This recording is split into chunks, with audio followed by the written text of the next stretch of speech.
स्वागत है सभी बच्चों का। क्योंकि अब बात पार्ट्स ऑफ स्पीच की चली है तो अब आगे ही बढ़ेगी, पीछे तो नहीं रुकना, तो कोई है नहीं, सवाल ही नहीं उठता। तो चलिए आगे। फिर आज मैंने पार्ट्स ऑफ स्पीच से रिलेटेड कुछ नाउन्स लिए हैं और बहुत बहुत इम्पोर्टेंट, मतलब इनको बहुत सारे बच्चे जानते भी होंगे, ये तो नहीं मैं कह सकता, लेकिन बहुत सारे बच्चे जानते नहीं होंगे, ये ज़रूर कह सकता हूँ। क्योंकि ये ऐसी चीज़ें हैं कि पढ़ने लिखने में आती तो है, लेकिन हो सकता है कुछ इनके फॉर्म्स जो हैं कम आते हों यूजेस में। तो आज देखिए, इनको आप बड़े ध्यान से सुनिए, बहुत काम की चीज़ है। और इनके प्रयोग किस तरह से हैं, क्या इनका मतलब है, कैसे यहाँ पर जब हम किसी नाउन को प्लूरल करते हैं तो किस तरह से उसका सेंस चेंज हो जाता है। तो यहाँ देखिए, बहुत इम्पोर्टेंट वर्ड्स आज सेलेक्ट किए हैं, सबको गौर से समझना है। देखिए नाउन्स ये दिए हुए हैं, फिर इनकी मीनिंग है, फिर ये नाउन्स दिए इनकी मीनिंग है, लेकिन फ़र्क है। जैसे वुड का मतलब होता है लकड़ी, यानी मटेरियल से मतलब है, मटेरियल यानी वुड माने लकड़ी, सभी जानते हैं। और वुड्स का मतलब है यहाँ पर फॉरेस्ट, फॉरेस्ट माने जंगल, फॉरेस्ट माने क्या हो गया, जंगल। और सभी ने जो इसके पहले जो सिलेबस था इंटरमीडिएट में, तो सभी बच्चों ने पढ़ा होगा, एक पोएम थी रॉबर्ट फ्रॉस्ट की, stopping by woods on a snowy evening. Stopping by woods on a snowy evening का मतलब बर्फीली शाम के समय जंगल के पास ठहरना। तो वहाँ पर वुड्स का प्रयोग, चूँकि पढ़ चुके हैं इसलिए बता रहा हूँ, बाकी आता तो बहुत जगह है। तो वुड्स माने जंगल होगा यहाँ पर। फॉरेस्ट, वाटर का मतलब मटेरियल, ये भी हो गया मटेरियल मतलब पानी, जल। और वाटर्स का मतलब होता है सी, सी मतलब समुद्र। और या फिर हम यहाँ पर वेव्स भी कह सकते हैं, यानी सी वेव्स या वाटर वेव्स, पानी की लहरें। तो वाटर का मतलब तो सिर्फ पानी ही होगा, लेकिन वाटर्स का मतलब वेव्स भी हो सकता है, और या फिर सी माने समुद्र होता है। इसके बाद एसेट, एसेट का मतलब कोई क्वालिटी से मतलब है, क्वालिटी अर्थात गुणवत्ता से मतलब है। क्वालिटी मतलब उपयोगी किसी व्यक्ति या वस्तु से मतलब है। और एसेट्स का मतलब होता है प्रॉपर्टी से, प्रॉपर्टी, प्रॉपर्टी मतलब पूंजी। अब जैसे यहाँ पर कह दिया जाता है C is an asset to the organisation. इसका मतलब ये हो गया कि वह जो है संस्था के लिए या किसी कंपनी के लिए, संगठन के लिए बहुत ही उपयोगी व्यक्ति है। तो सी इज एन एसेट, तो एसेट का मतलब यहाँ पूंजी नहीं है, अर्थात सी is qualityful for the company या फॉर द ऑर्गेनाइजेशन। तो यहाँ पर ये मतलब हो गया, यहाँ पर एसेट का मतलब हो गया क्वालिटीफुल, अर्थात कोई गुणवान या उपयोगी व्यक्ति। एसेट का मतलब कोई उपयोगी व्यक्ति या वस्तु से मतलब होता है। तो यहाँ पर आपका रहेगा एसेट का मतलब क्वालिटी, यानी हम उपयोगी व्यक्ति से मतलब जब हम इसको इस तरह से यूज करेंगे। और एसेट्स का मतलब हो जाएगा प्रॉपर्टी। जैसे हम कहते हैं he has a lot of assets, he has a lot of assets मतलब उसके पास बहुत सारी प्रॉपर्टी है, यानी पूंजी है। तो ये एसेट्स का मतलब पूंजी से मतलब। सैंड का मतलब मटेरियल, ये भी हो गया मटेरियल, अर्थात इसका मतलब बालू या रेत से मतलब है, ठीक। और ऐसे सैंड्स का मतलब यहाँ पर हो गया डेजर्ट, डेजर्ट का मतलब हो गया रेगिस्तान, सैंड्स का मतलब। और इसका एक अर्थ होता है जैसे वाटर साइड, मतलब लैंड से मतलब होता है। हम यहाँ लैंड भी लिख सकते हैं, जैसे कोस्टल एरियाज या रिवर साइड या बैंक साइड या वाटर साइड, अर्थात कहीं पर नदी हो और उसके आसपास की जगह होती है जहाँ रेत होती है, तो उस ज़मीन को, उस एरिया को हम इस तरह से सैंड्स कह सकते हैं, जहाँ बालू ही बालू हो। बाकी सैंड्स माने रेगिस्तान भी होता है। तो यहाँ पर देखिए सैंड्स है और यहाँ पर सैंड है। तो सैंड का मतलब सिर्फ मटेरियल से है, यानी बालू या रेत, और सैंड्स का मतलब डेजर्ट से है, तो यहाँ आपको इस बात का ध्यान रखना पड़ेगा, रेगिस्तान से मतलब उसका। इसके बाद आयरन का मतलब मटेरियल हो गया, मटेरियल यानी लोहा से मतलब है, लेकिन आयरन्स का मतलब होता है चेन्स। चेन्स मतलब हो गया जंजीर, ठीक। चेन्स मतलब जैसे हम जंजीर यानी हम बेड़ियाँ कहते हैं इसको, बेड़ियाँ या जंजीर कह सकते हो, चूँकि चेन्स हो गया तो जंजीर भी हो गया, और नहीं तो बेड़ियाँ जो मतलब कैदियों को गले से लेकर पैरों तक फंसाई जाती हैं। हाथ से मतलब नहीं है, हाथ का मतलब हैंडकप्स होता है, हथकड़ियाँ होती हैं, उनमें चेन सिस्टम नहीं होता, माना नहीं जाता है। बाकी कोई चीज़ अगर मॉडिफाइड होकर के आ जाए नए तरीके से, वो एक अलग बात है। चेन्स का मतलब है जंजीरों से, जंजीरों का मतलब जैसे बेड़ियों में जैसे जंजीरों में होता है, वो तो बेड़ियाँ, यहाँ पर चेन्स का मतलब बेड़ियों से मतलब है, बेड़ियाँ। इसके बाद है क्लॉथ, तो क्लॉथ ये भी मटेरियल है। अब मटेरियल इसलिए है क्योंकि क्लॉथ का मतलब जो सीधे कंपनी से कपड़ा निकल कर आता है, वो एज ए मटेरियल यूज़ किया जाता है, मटेरियल बोला जाता है। अर्थात क्लॉथ विदाउट इट्स स्टिचिंग, बिना सिले हुए कपड़े को क्लॉथ बोलते हैं, ठीक। और यहाँ पर क्लॉथ्स है, तो क्लॉथ्स का मतलब ड्रेस से मतलब है, ड्रेस। ड्रेस मतलब पोशाक, और पोशाक का मतलब हो गया कि सिले हुए कपड़े, यहाँ क्लॉथ्स लिखा हुआ है, तो ड्रेस मतलब पोशाक। ये ड्रेस क्लॉथ्स का मतलब ये क्लॉथ अलग है, ये मटेरियल है मतलब बिना सिला हुआ कपड़ा, और ये क्लॉथ्स का मतलब होता है सिला हुआ कपड़ा, तो अंतर है। हाँ, जबकि इसका भी प्लूरल होता है, क्लॉथ्स, इसका भी प्लूरल होगा, लेकिन इसका सिंगुलर नहीं होता है। मतलब ऐसे करके आप ऐसे कभी नहीं लिखोगे, ये जब होता है तो ये हमेशा इसी फॉर्म में होता है, मतलब इसको हम ऐसे नहीं कभी करते हैं। अगर करते हैं तो ऐसे होता है, ऐसे होता है तो ये बनता है। फिर इसका प्लूरल हो सकता है कि मतलब वो कई पीसेस जब हो जाते हैं बिना सिले हुए कपड़े के, तो हम क्लॉथ्स कह सकते हैं, लेकिन इसको हम हमेशा ऐसे करके ही यूज करते हैं, तो ये भी आपको थोड़ा ध्यान रखना है। इसके बाद यहाँ पर है एब्यूज। एब्यूज का मतलब होता है इनडिसेंट वर्ड्स,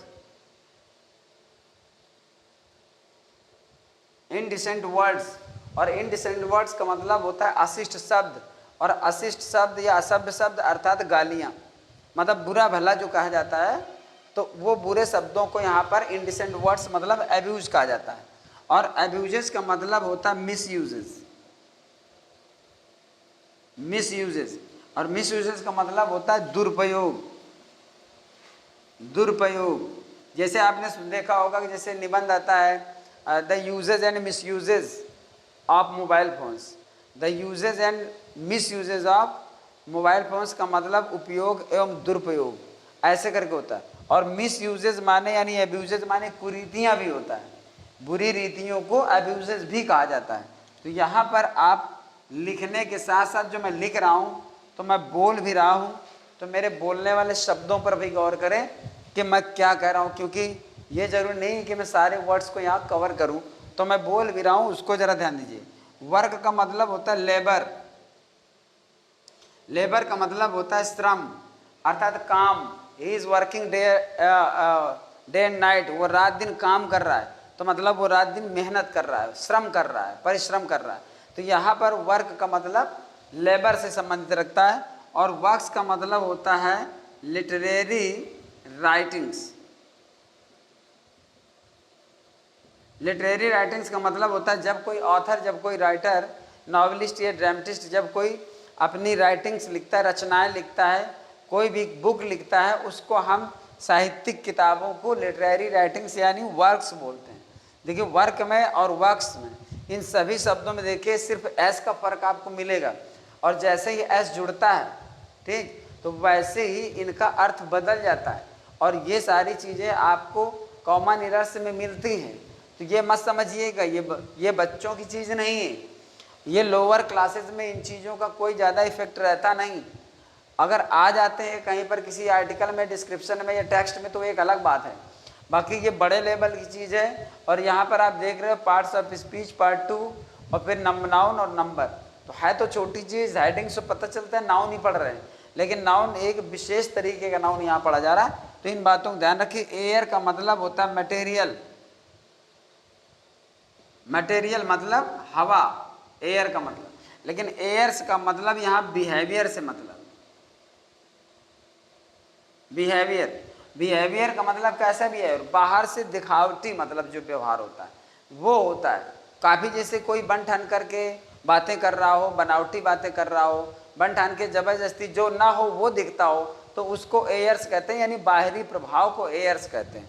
तो यहाँ बिहेवियर, लेकिन आउटसोइंग माने जो बाहर से केवल दिखता हो लेकिन वास्तव में हो ना, वो चीज़ यहाँ पर एयर से आती है। और एयर का मतलब केवल मटेरियल से है। एडवाइस का मतलब सजेशन से है, सजेशन का मतलब होता है सुझाव या सलाह, ठीक है। लेकिन यहाँ एडवाइसेस का मतलब न्यूज़ से है, न्यूज़ और या फिर इंफॉर्मेशन से, न्यूज़ या इंफॉर्मेशन मतलब सूचनाएं। एडवाइसेस, अगर एडवाइस है, वैसे तो एडवाइसेस इस तरह होता नहीं, ये हमेशा अनकाउंटेबल नाउन है और इसको सिंगुलर यूज किया जाता है। लेकिन अगर ये बात आती है कि एडवाइसेस कहीं पर किया गया है तो हो सकता है उसको इस अर्थ में लिया गया हो, आप उसको गलत मत समझें। तो एडवाइसेस का हो गया तो मतलब न्यूज़ या फिर इंफॉर्मेशन का सेंस वहाँ हो सकता है। ये चीज़ पढ़ने में ये जो सेंटेंस होता है उसके सेंस में हमें पता चलता है कि इसका प्रयोग किस प्रकार से किया गया है। इसके बाद कस्टम का मतलब किसी हैबिट से मतलब है, हैबिट अर्थात कोई रीति या फिर परंपरा यानी ट्रेडिशन, उसको हम कस्टम बोलते हैं। लेकिन कस्टम्स का मतलब यहाँ टैक्स से मतलब है। कस्टम जैसे कस्टम ऑफिसर होते हैं, मतलब जो टैक्स की इंक्वायरी करते हैं या जो टैक्स पे हैं उनकी इंक्वायरी करते हैं, तो वो कस्टम्स यहाँ पर। तो यहाँ जब कस्टम होता है तो कस्टम ऑफिसर बोलते हैं, लेकिन कस्टम्स होता है तो ये कर से संबंधित, टैक्स माने कर होता है, ठीक है। तो यहाँ पर कर से संबंधित है, यहाँ टैक्स इसका सेंस होता है। इसके बाद इफेक्ट का मतलब होता है रिजल्ट या मान लो इसका प्रभाव भी कह सकते हो, मतलब किसी चीज़ का प्रभाव ही उसका परिणाम होता है। तो इफेक्ट का मतलब तो रिजल्ट या प्रभाव हो गया, परिणाम भी या प्रभाव भी दोनों अर्थ में आप समझ सकते हो, एक ही चीज़ है, वो एक दूसरे के पर्याय है। और इफेक्ट्स का मतलब यहाँ पर गुड्स से होता है। गुड्स का मतलब क्या होता है, सामान। ये सामान मतलब जैसे किसी के पास कोई वस्तु है या चल संपत्ति है, गाड़ी घोड़ा, ये तमाम चीज़ें जो होती हैं, और जब किसी के पास बहुत सारी सुख सुविधा की चीज़ें होती हैं तो वही उसका प्रभाव है जो उन चीज़ों में दिखता है। तो यहाँ पर इफेक्ट्स जब हो जाता है तो गुड्स बन जाता है, और जब इफेक्ट रहेगा तो ये रिजल्ट का भी सेंस दे सकता है और ये प्रभाव का अर्थ देता है। तो यहाँ पर इफेक्ट और इफेक्ट्स में काफ़ी अंतर है, आपको ध्यान देना चाहिए। फिर यहाँ पर फ्रूट का मतलब यहाँ पर आपका फल से मतलब है, कोई मटेरियल हो गया आपका, ठीक है। लेकिन फ्रूट्स का मतलब यहाँ पर रिजल्ट से हो गया, ये भी यहाँ पर रिजल्ट बताएगा। फ्रूट्स का मतलब परिणाम से, जैसे कभी हम कहते हैं कि परिणाम या फल, पाप का फल बुरा होता है, तो फल का मतलब वही, तो वो वाला फ्रूट नहीं यूज करेंगे, हम यहाँ पर फ्रूट्स यूज करेंगे। अगर परिणाम की बात करते हैं तो फ्रूट्स होगा, और फल की बात, खाने पीने के वाले बात, फल की बात करते हैं तो फ्रूट होता है। हालांकि ऐसा नहीं है कि फ्रूट्स होता नहीं है फल के अर्थ में, ठीक है, there are no fruits in the basket, होता है, लेकिन बात यह है कि फ्रूट्स का अर्थ परिणाम भी होता है। तो आपको ये देखना पड़ेगा कि कहीं ऐसा तो नहीं है कि फ्रूट्स का अर्थ परिणाम है। हमें ये जब सेंटेंस दिया जाता है तो उससे हम ये क्लियर करते हैं, बाकी मीनिंग दोनों आनी चाहिए। ये नहीं कि फ्रूट्स गलत है या फ्रूट गलत है, मीनिंग दोनों सही अपनी जगह पर अब कॉमन एरर आ गया, स्पॉटिंग एरर आ गया, तो आपको देखना पड़ेगा किस अर्थ में उसको ले रहा है। हो सकता है वो रिजल्ट के अर्थ में ले रहा हो और फ्रूट दिया हो सकता है वो फल के अर्थ में ले रहा हो और फ्रूट्स दिया हो। तो फ्रूट्स दिया है तो फल के अर्थ में है तो हो सकता है सही है, लेकिन अगर रिजल्ट के अर्थ में है और फ्रूट दिया है तो फिर गलत है। तो यहाँ पर इस चीज़ को समझने की जरूरत है। विट का मतलब यहाँ पर आपको जो विट है यहाँ है क्वालिटी टू स्पीक, यानी quality to talk. Quality to talk मतलब बातचीत करने की जो क्वालिटी होती है उसको विट बोलते हैं। जैसे आपने सुना होगा Birbal was the witty person in the court of Akbar. Birbal was the witty person in the court of Akbar. तो विटी पर्सन उसे क्यों कहा गया, क्योंकि उसका प्रेजेंस ऑफ माइंड बहुत अच्छा था। कोई भी बात होती थी तुरंत उसके अंदर बात आ जाती थी, तुरंत बोलता था, मतलब उसका मतलब जो भी टॉपिक होता था तुरंत उस टॉपिक को पकड़ता था और उसके माइंड में तुरंत उससे संबंधित जवाब आ जाता था, तब उसको विटी कहा गया। और विट्स का मतलब इंटेलिजेंस से, इंटेलिजेंस, और इंटेलिजेंस का मतलब बुद्धिमत्ता से। ऐसे जैसे आपने पढ़ा होगा कि एट वंस विट्स एंड, तो जिस समय आपने पढ़ा एट वंस विट्स एंड, ऐसे पढ़ा एट वंस विट्स और फिर एंड, ठीक, यहाँ पे लगा कर कामा एस लगा, तो एट वंस विट्स एंड। जैसे हम कह दें कि some custom officers reached the shop, या reached his shop and the shopkeeper was at his wits end. मतलब कुछ कस्टम अधिकारी दुकानदार की दुकान पहुंचे तो दुकानदार क्या हो गया, चकरा गया। चकराने का मतलब ये हो गया कि he was unable to speak any word, मतलब एक भी शब्द बोलने में असमर्थ रह गया। He did not know what to do and what to think, क्या सोचे, what to think, what to speak, अर्थात क्या बोले या क्या करे। तो यहाँ पर वो चीज़ है। तो यहाँ पर चकराने का मतलब यही है कि उसके जो बोलने की क्वालिटी थी वो एकदम नील हो गई, वो चीज़ थी। तो बातचीत करने की क्वालिटी एकदम कुछ आए नहीं, अचानक मतलब चकरा गया, वो चीज़। और विट्स का मतलब इंटेलिजेंस यानी बुद्धिमत्ता से। यहाँ पर आर्म का मतलब होता है ऑर्गन, ऑर्गन का मतलब बॉडी ऑर्गन से मतलब है, अर्थात आर्म माने भुजा, तो बॉडी ऑर्गन। आर्म्स का मतलब होता है शस्त्र यानी वेपन, वेपन मतलब शस्त्र, हथियार, ये आर्म्स का मतलब है। गुड का मतलब क्या है, गुड का मतलब होता है एडवांटेज, या फिर यूज आप कह सकते हो, या फिर आप भलाई कह सकते हो, या फिर आप अच्छाई कह सकते हो, ये गुड्स का मतलब है, ठीक। गुड का मतलब अच्छाई या भलाई, एडवांटेज का मतलब लाभ भी होता है, फायदा भी होता है। और भलाई कैसे होता है, जैसे हम कह दे सकते हैं we should always do for the good, ऐसे मतलब हमें फायदे के लिए, लाभ के लिए, अर्थात एक अच्छे व्यवसाय के लिए, अच्छे लाभ के लिए हमको हमेशा काम करना चाहिए। मतलब ये नहीं कि नुकसान हो, तो मतलब ये हो गया फॉर द गुड। और वहाँ पर ये भी हो जाता है कि मतलब भलाई के लिए हमको काम करना चाहिए, और ठीक है। और एक होता है फॉर गुड, ये आपका फ्रेज होता है। फॉर गुड का मतलब होता है हमेशा के लिए, हमेशा के लिए। हमेशा के लिए का मतलब होता है फॉर एवर, मतलब फॉर गुड माने हमेशा के लिए। इसका सेंस कैसे लिया गया, फॉर गुड माने अच्छाई के लिए, और अच्छाई जो है हमेशा बनी रहती है, भलाई हमेशा बनी रहती है और सभी के द्वारा हमेशा पसंद की जाती है। तो इसलिए वहाँ पर फॉर गुड का सेंस लिया जाता है हमेशा के लिए, क्योंकि भलाई हमेशा रहती है। तो फॉर गुड का इस तरह से अर्थ लिया गया। अगर हम इस तरह का सेंटेंस उसमें बनाते हैं तो वही है कि हमें सदैव भलाई के लिए काम करना चाहिए, अच्छाई के लिए काम करना चाहिए। दूसरा है, आप एक सेंटेंस इसमें और देखते हो, इसमें एक सेंटेंस और देखते हो, जैसे देखते हो good always wins over evil. तो इसका मतलब होता है बुराई पर हमेशा अच्छाई की जीत होती है। Good always wins over evil, यानी बुराई पर हमेशा अच्छाई की जीत हो जाती है। तो यहाँ पर अच्छाई का मतलब क्या है, वही हो गई ना, अच्छाई और भलाई। तो गुड का मतलब ये भी होता है, और गुड का मतलब एक अच्छा भी होता है, एडजेक्टिव भी होता है। तो ये नाउन प्लस एडजेक्टिव दोनों है। तो ये तो गुड का अर्थ हो गया।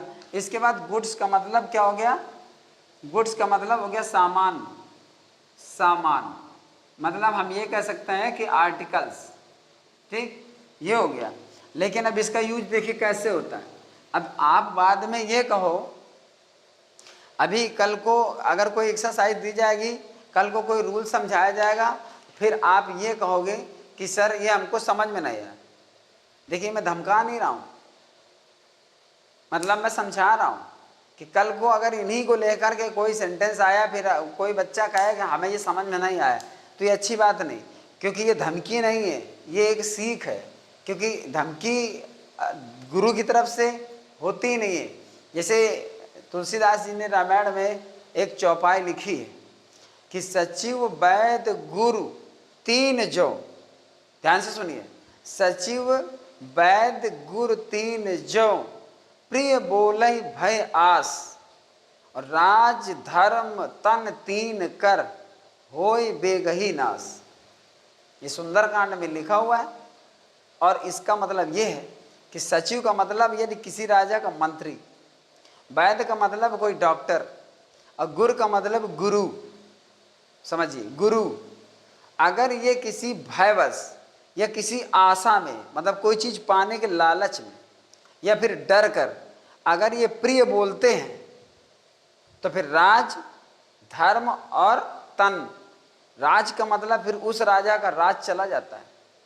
धर्म का मतलब धर्म और ज्ञान जितना भी होता है वह सब नष्ट हो जाता है। और तन, अगर वैद अगर प्रिय बोलता है तो शरीर नष्ट हो जाता है। ये तीनों चीजें नष्ट हो जाती हैं। तो मैं किसी डर की वजह से नहीं बोल रहा, और ना ही मुझे कोई इस आशा में कि नहीं आप कमेंट करो, लाइक करो तो मैं आपको प्रिय बोलूं। जो सच्चाई है वो सच्चाई है। और इसलिए मैंने पिछले वीडियो में कह दिया था कि देखिए इसमें बुरा मत मानिए, क्योंकि देखिए एजुकेशन लेवल पर, एकेडमिक लेवल पर कुछ मतलब तीखा लग जाए वो अलग चीज़ है, लेकिन कोई कमी रह जाए किसी के अंदर ये ठीक नहीं। तो इसलिए यहाँ प्रिय बोलने वाला काम है नहीं, सच बोलने वाला काम है। मतलब अप्रिय भी नहीं बोलना है, लेकिन वो सच है। हाँ, वो सच जो होता है वो अप्रिय थोड़ा बहुत लग सकता है, लेकिन वहाँ पर आपको गहराई से समझने की ज़रूरत है। मैं स्नेह से बोल रहा हूँ कि मतलब यहाँ पर आपको ये समझना है कि अगर इन शब्दों को अगर अभी नहीं देख रहे हो, कल का कोई सेंटेंस आए, जैसे मान लिया हमने लिख दिया only the best quality goods are, यहां पर एस लगा हुआ है, आर सोल्ड हियर। अब ये सेंटेंस दिया गया, सिंटैक्स में आपको कॉमन एरर में आ गया, स्पॉटिंग एरर में आ गया, कहीं पर भी आ गया, ठीक है। अब इसमें आप ढूंढते रहोगे कि क्या गलत है, पर गलत तो है ही है। देखिए only the best quality goods are sold here, गलत क्या है? गलत ये है कि यहाँ आर नहीं लगेगा, यहाँ पर लगेगा इज। अब ये यही गुड्स तो है जो वहाँ लिखा है, और अर्थ क्या है? यहाँ पर उत्तम क्वालिटी का सामान बेचा जाता है। उत्तम क्वालिटी के सामान बेचे जाते हैं ऐसा नहीं है। क्यों? क्योंकि गुड्स ये जो लिखा है ये एज काउंटेबल नहीं है, एज कलेक्शन है।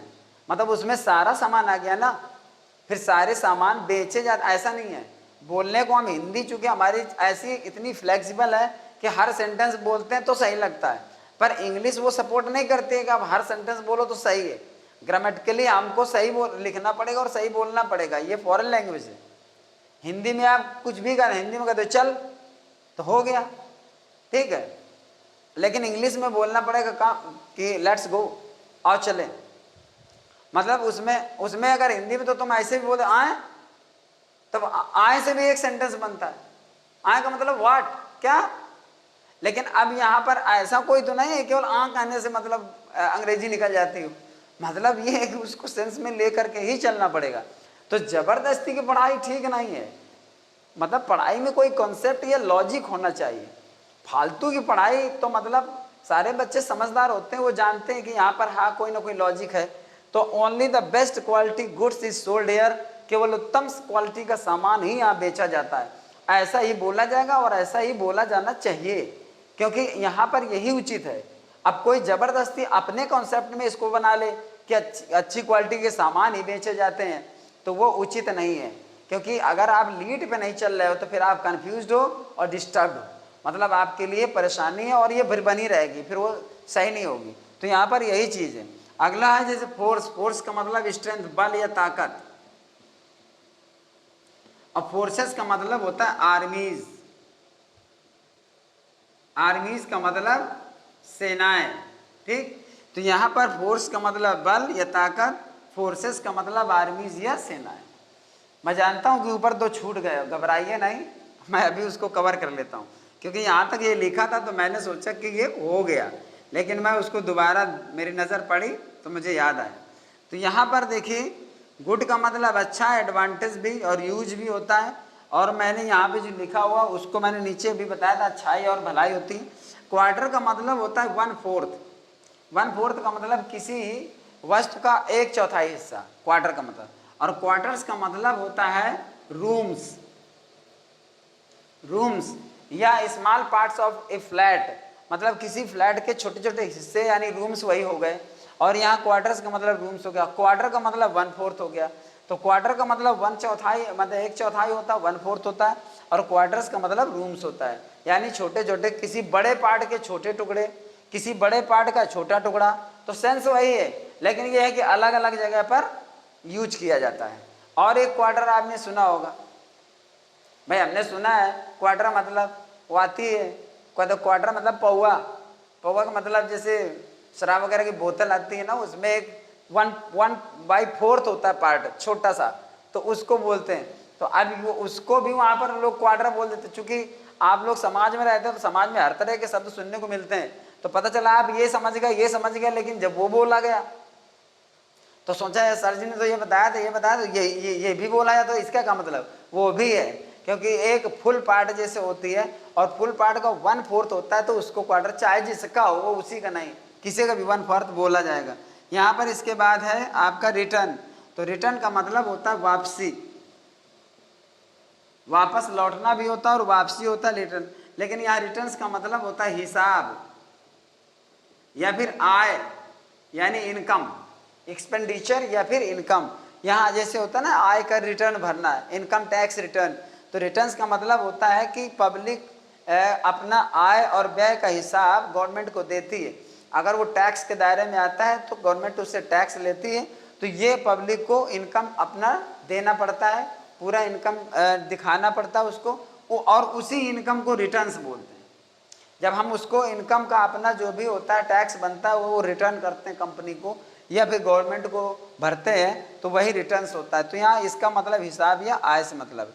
फोर्स का मतलब बल या ताकत से, फोर्सेस का मतलब आर्मीज से, और अल्फाबेट का मतलब होता है वर्णमाला से, वर्णमाला। और वर्णमाला का मतलब आप समझते हो ABC हो या काखा हो या जिस भाषा का मतलब प्रारंभिक आपकी अल्फाबेट हो वो सभी उसी में आते हैं। और अल्फाबेट्स का मतलब होता है लैंग्वेज,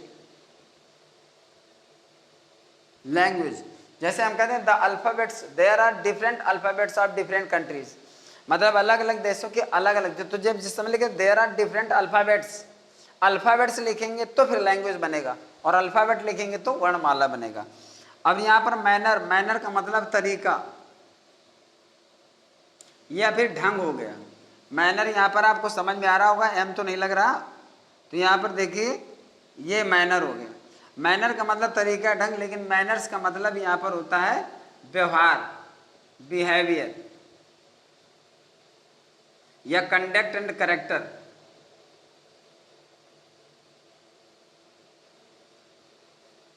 मतलब आचरण से भी संबंध है। जैसे हम करके हमारे पास मैनर्स होना चाहिए, तो मैनर्स का मतलब होता है हमें उठने बैठने बोलने बातचीत करने का तरीका होना चाहिए। मतलब ये है कि हमें कल्चर पता होना चाहिए, संस्कार हमारे पास होना चाहिए, तो फिर मैनर्स हो जाता है। और वही मैनर्स हमारा बिहेवियर है, वही हमारा करेक्टर है। जैसे कहते हैं कि behaviour tells the character of a man and character tells the behaviour of a man. चरित्र आदमी के व्यवहार को बता देता है और व्यवहार आदमी के चरित्र को बता देता है। तो वही व्यवहार और चरित्र, ये मैनर्स सब एक ही चीज है। लेकिन यहाँ मैनर का मतलब है किसी काम को करने का ढंग या तरीका, ये मेथड से रिलेटेड है। फिर आगे चलते हैं पेन। पेन का मतलब होता है तकलीफ, तकलीफ मतलब दर्द। लेकिन यहाँ पर पेंस का मतलब है, पेंस का मतलब है प्रयास, मतलब एफर्ट।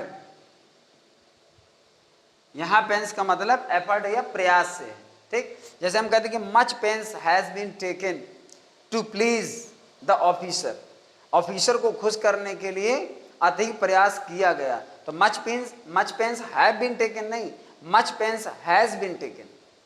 तो अब ये यूजेस आएंगे आपको बाद में, तो फिर जब आप आएंगे अगर यहाँ पर आप गौर से देखेंगे नहीं तो फिर आप वहाँ पर आप समझेंगे नहीं, फिर आप सोचेंगे ये पेंस तो गलत है, पेन माने तो दर्द होता है। चूंकि पेन कॉमन है, पेंस स्पेशल है, मैनर कॉमन है, मैनर्स स्पेशल है। इसी तरह से तमाम ऐसी चीज़ें हैं जैसे कि विट है, विट्स है, और यहाँ पर तमाम ऐसी चीज़ें हैं, एब्यूज और एब्यूजेस है, सैंड और सैंड्स है, ये चीज़। तो यहाँ वाटर और वाटर्स, तो अब वाटर को तो कभी बच्चा वाटर्स देखता नहीं ना, तो वो कैसे पता चलेगा। इसीलिए तो यहाँ पर कोई भी चीज़ आगे बढ़ने से पहले, पढ़ाने से पहले इनको क्लियर करना मेरे लिए बहुत ज़रूरी था, क्योंकि ये इसका ये क्लियर हो जाएगा तो मेरे लिए आसानी हो जाएगी कि आगे बताई जाने वाली बात को आप बहुत बेहतर ढंग से समझ पाएंगे और कोई भी क्वेश्चन माइंड में उठेगा नहीं। तो पेन माने तकलीफ या दर्द, और पेंस माने प्रयास होता है। प्रीमाइस का मतलब प्रस्तावना से, प्रस्तावना यानी प्रोफाइल कह सकते हो, प्रीफेस कह सकते हो, भूमिका कह सकते हो। लेकिन प्रीमाइजेस का मतलब होता है भवन या इमारत, मतलब सारा सब कुछ सामान सहित मिला करके जो घर होता है उसको प्रीमाइजेस बोलते हैं। जो भी उसमें सब सामान है सब मिला करके प्रीमाइजेस होता है। मीन का मतलब अर्थ या मतलब होता है, अर्थ या मतलब, ठीक। तुच्छ आदमी भी होता है, तुच्छ व्यक्ति। A man of extra, a man of extra का मतलब होता है कंटेम्प्टिबल मैन, बहुत ही घृणित काम करने वाला होता है, बड़ी उसके भावनाएं बहुत घटिया है, तो ऐसे आदमियों को मीन मैन भी कहते हैं। लेकिन यहाँ मीन्स का मतलब होता है सोर्सेज यानी स्रोत, सोर्सेज यानी मीन्स का मतलब ये हो गया। और या फिर आप मीजर्स कह सकते हैं, साधन या उपाय, ठीक है ना। तो मीन्स, या कभी कभी इसका अर्थ रिसोर्सेज भी होता है। रिसोर्सेज मतलब संसाधन उसके पास क्या है, तो वही है सोर्स मतलब साधन या रिसोर्सेज संसाधन। और यहाँ पर मीजर्स मतलब उपाय। मीन्स जैसे हम कहते हैं कि he supports his family by the means of selling vegetables, मतलब वो सब्जी बेचने के साधन से वो अपने परिवार का भरण पोषण करता है। तो इस तरह से भी यहाँ पर हो गया। अब यहाँ पर ग्राउंड, और ग्राउंड का मतलब हो गया यहाँ पर जमीन से, मतलब पार्ट ऑफ ए लैंड हो गया। और ग्राउंड्स का मतलब यहाँ रीजन से, रीजन। ग्राउंड का मतलब हो गया कारण। जैसे हम कहते हैं the grounds of this matter are not known, इस मामले के कारण पता नहीं, the grounds of this matter are not known. तो ये हो गया यहाँ पर। तो ग्राउंड्स का मतलब हो गया यहाँ पर कारण से मतलब है। कलर का मतलब होता है मटेरियल,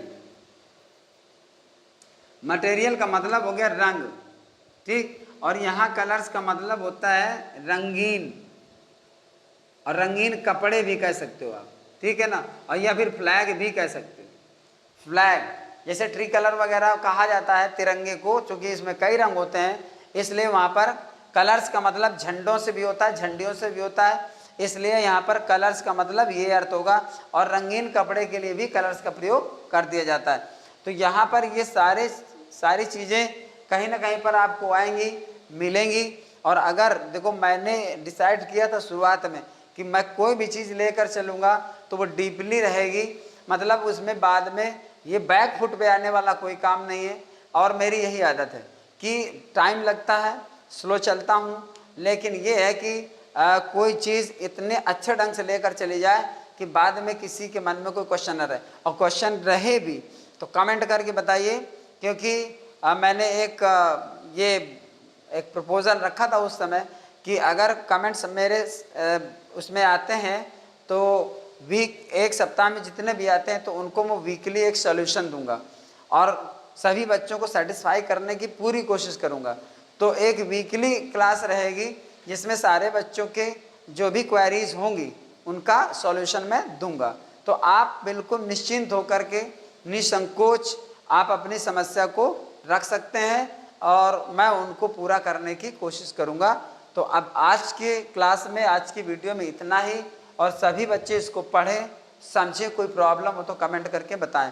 सभी को मेरी तरफ से शुभकामनाएं। जय हिंद, जय भारत।